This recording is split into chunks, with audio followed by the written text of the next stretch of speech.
치매에 걸린 시어머니를 모시는데 남편이 수고했다는 말에 한마디 없어요. 2023년 7월 5일 농사일 수행법회. 안녕하세요.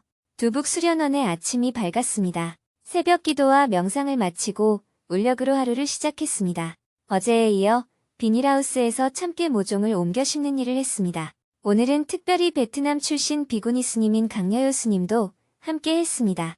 강여요 스님은 베트남 불자 공동체 상임법사로 10년 이상 한국에 머물며 베트남과 한국 간 불교 교류에 매진하고 있습니다.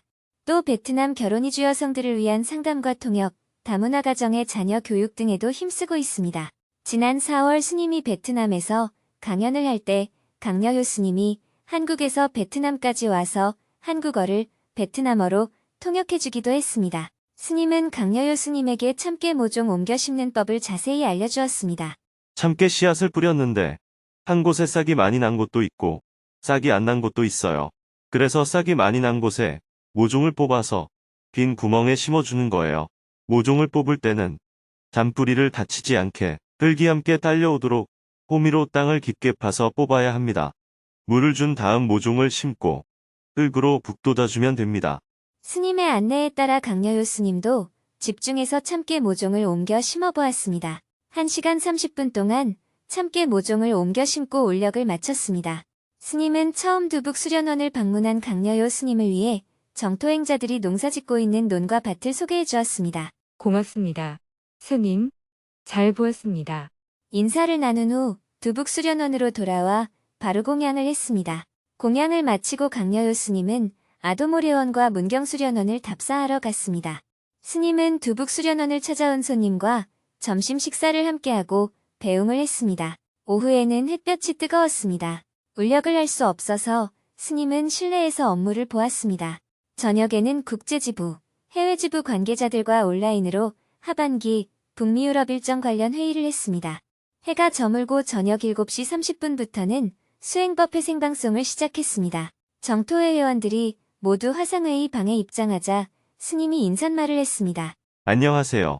정토행자 여러분. 장마철이라서 무덥고 습도가 높습니다. 일부 지역에는 집중호우가 쏟아져서 산사태가 나고 수해를 입기도 했습니다. 영천 상주간 고속도로 옆 야산에서 산사태가 나서 도로가 막히기도 했는데요. 특히 농촌에 사시는 분들은 아직 장마가 끝나지 않았기 때문에 수해에 조금 더 유의하시기 바랍니다.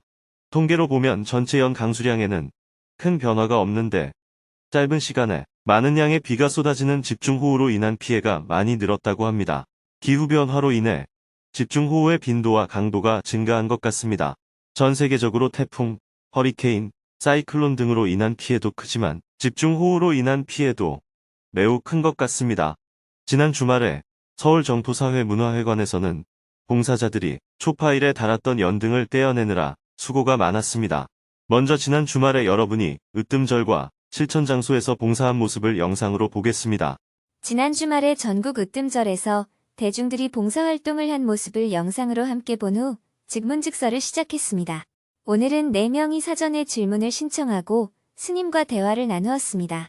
그중 한 명은 치매에 걸린 시어머니를 돌보는데 칭찬 한마디 없는 남편에게 서운하다며 마음을 어떻게 다스려야 하는지 질문했습니다. 치매 시어머니를 모시고 사는데 남편이 수고했다는 말에 한마디 없어요. 저는 치매이신 시어머님을 수행 삼아 모시고 있습니다. 그런데 시어머니를 돌본 지 3년째가 되어가니 공감 능력이 없는 시어머님과 표현력이 없는 남편에게 자꾸 생색을 내게 되고 대가를 바라는 마음이 생깁니다. 남편은 수고한다는 말 한마디 없어요. 저는 분별심이 점점 늘어납니다. 이런 제 마음을 어떻게 달래야 할까요? 요즘 같은 세상에 치매가 있는 시어머니를 모시는 분은 열에 한 명 있을까 말까 한데 아주 훌륭한 일을 하고 계십니다. 칭찬받을 만합니다. 그런데 무슨 일이든 어쩌다가 한번 하면 칭찬을 받는데 일상적으로 하면 당연한 일이 됩니다. 일상적으로 하는 일을 계속 칭찬할 수는 없잖아요. 그래서 옛말에 부모를 항상 모시고 사는 큰며느리는 칭찬을 못 듣고 명절이나 기념일에 선물 사들고 와서 잠깐 자라는 며느리는 칭찬 듣는다는 얘기가 있잖아요.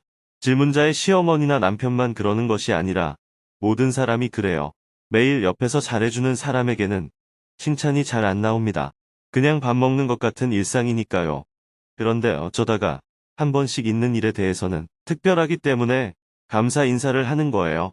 예를 들어 부부 동반으로 단체 여행을 갔다고 합시다. 남편이 평상시에 나와 둘이 다닐 때는 짐 들어주는 일이 거의 없었어요. 그런데 단체 여행을 갔더니 남편이 다른 여자들 짐은 잘 들어주는 겁니다. 이런 남편의 행동을 보면 속으로 아주 괘씸하잖아요. 아니, 내 짐은 안 들어주더니 남의 여자 짐은 잘 들어주네. 이렇게 생각하면서 기분 나빠하는데 그것은 오해에 불과합니다. 왜냐하면 남의 짐을 들어주는 건 딱 하루이기 때문입니다.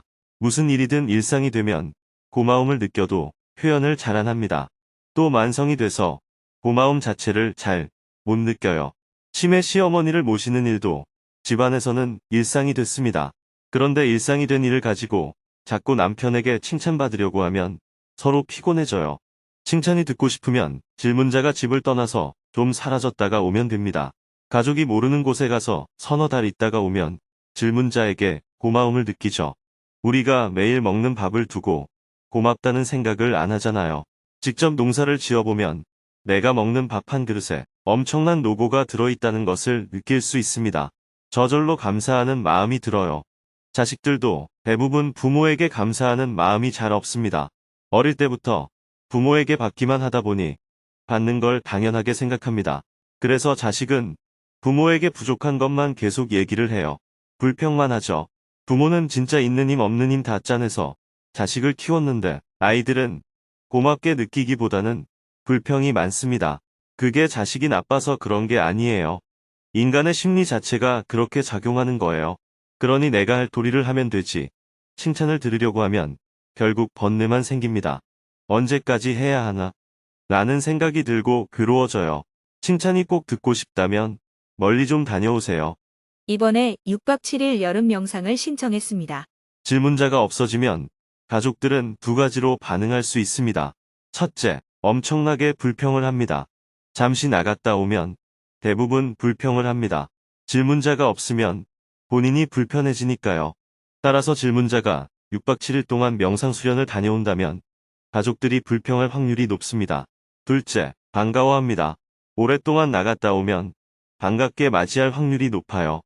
처음 며칠은 남은 가족들이 불편하니까 화를 냅니다.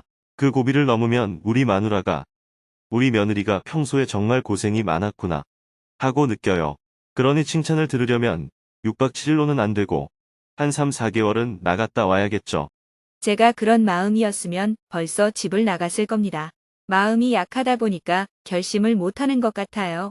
그러니까 칭찬 들을 생각을 하지 말라는 겁니다. 일상적인 일은 누구나 칭찬을 잘 안 합니다. 일상이니까 무감각해지는 거죠. 우리도 살아있으니까 살아있는 것에 대해 감사할 줄 모르잖아요. 그런데 교통사고가 나서 나 혼자만 살아남았다면 살아있는 걸 엄청난 행운으로 느끼겠죠. 아침마다 일어나 살아있음에 감사하고 일상에 감사하면 괴로울 일이 없습니다. 그런데 사람들은 주어진 것을 당연하게 생각합니다. 부족한 것만 계속 이야기하죠. 그래서 아무리 잘해줘도 불평이 생기는 겁니다. 잘해주는 게 일상이 되면 더 큰 걸 원하게 되고 그게 이루어지지 않으면 불평을 하는 거예요. 남의 칭찬에 구애받으면 나만 괴롭습니다. 치매에 걸리면 칭찬이나 긍정적인 표현은 하기 어렵습니다. 예전에 받은 마음의 상처만 계속 드러내는 경우가 많아요. 그래서 욕하고 불평하기 쉽죠. 제가 아는 분도 치매에 걸린 가족을 모시고 있는데 집에 다른 사람만 오면 제가 밥도 안 주고 반찬도 안 준다라고 불평해서 속이 뒤집힌다고 합니다. 그분도 그러고 싶어서 그런 게 아니라 치매에 걸려서 그러시는 거죠. 고마운 걸 다 알면 치매에 걸렸다고 말할 수 없겠죠. 시어머니는 환자니까 말할 것도 없고 남편은 자기가 선택한 남자이니 남 탓할 수도 없습니다. 질문자가 지은 인연의 과보이니 달리 방법이 없습니다. 네, 시어머님이 단기 기억력은 약하시지만 폭언을 하시거나 집을 나가시지는 않아서 감사한 마음입니다. 스님 말씀 덕분에 제가 지은 과보라는 관점을 잘 잡을 수 있었습니다. 스님의 따뜻한 말씀에 위로가 많이 되었습니다. 감사합니다. 남편이 칭찬해주지 않아서 기분이 나빴다가 겨우 내 칭찬 한 번 듣고 위로를 받았다는 거예요. 자, 좋은 일 하고도 칭찬을 받지 못한 질문자에게 우리 모두 박수를 한번 쳐줍시다. 잘했다고 칭찬 좀 해주죠. 박수 소리는 나지 않았지만 화면 속에서 사람들이 힘껏 박수로 격려해 주었습니다. 스님이 웃으며 한마디 했습니다. 애도 아니고 수행자가 칭찬을 먹고 살려고 해요. 그래도 칭찬받을 만한 사람에게는 칭찬해줘야겠죠. 이외에도 다음과 같은 질문이 있었습니다. 남편보다 다 큰 아이들이 더 소중하게 느껴져요. 자식에 대한 집착을 놓을 수 있는 방법이 있나요? 과거 7분의 부처님은 누구이신지, 스님께서는 전생을 믿는지 궁금합니다. 인간에 대한 실망을 반복하면서도 또 누군가를 만나고 싶어하는 이유가 무엇일까요? 생방송을 마치고 나니 밤 9시가 훌쩍 넘었습니다. 내일은 농사일을 하고 두북 수련원을 찾아온 손님과 대화를 나눌 예정입니다.